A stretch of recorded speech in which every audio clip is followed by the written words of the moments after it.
I graduated high school in '65. 3 days later, I left for Marine Corps boot camp. I was in Vietnam, not even for one full day. And we were at this tower. We had 12 infantry and 4 guys in the tank. And we get the intelligence report that a battalion of North Vietnamese are coming our way.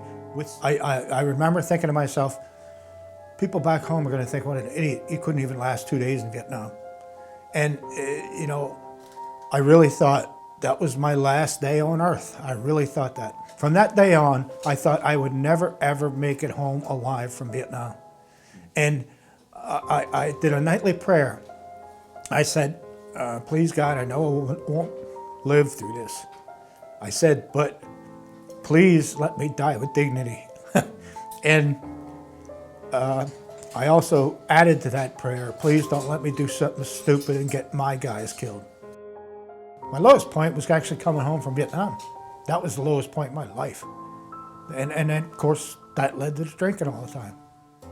I had an extremely hard time readjusting to civilian life. When I came home, I thought to myself that I was just a really screwed up person. I just felt it was all me. It was a horrible, horrible time in my life. I hated that time period. And that was, that was years, not just a couple days, It's, I'm probably still adjusting from it yet. We didn't know what post-traumatic stress was. We didn't hear, there was no such thing. So I was living with this, thinking that I'm just such a screwed up person. And I thought, look, you went through a war, grow up, stop being a sissy. And one day I was sitting in a doctor's office and I started reading about post-traumatic stress. And I went down the list and I thought to myself, son of a bitch, I have every one of those things, So I thought maybe there is something to it. But I remember towards the end of the deployment, I was actually nervous about leaving. Like I had gotten so used to being over there. I went through a hard time when I got back. And Clyde took me for a ride when I first got out here. We were looking for AA meetings. And, so that was my plan, just to come out here, go to AA meetings and get right. But anyways, Clyde told me his story.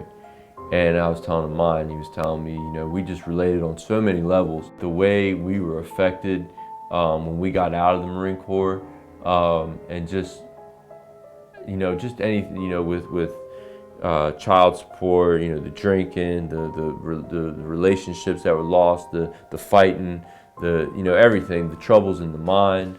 And I look, and he's telling me his story, and I'm looking at him, and I was like, well, this dude's got some years on me. Like he's pushing he's close to a little high in them 60s or something, and but still like a bull, you know what I mean? But I'm like, he's still alive. I like the fact that we have mentoring programs now, where I think a lot of veterans would rather talk to another veteran than they would a psychiatrist or a therapist.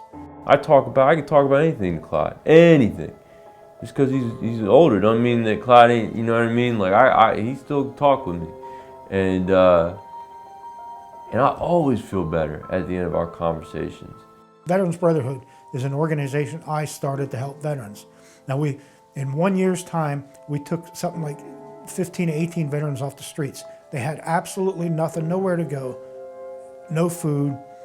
We put them up in a hotel for a few days, we feed them, and we evaluate them for what's best for their future. When I was mentoring people, I wanted to talk to their families.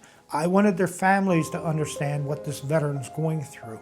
What my personal experience was with alcohol, with depression, with the thinking about suicide.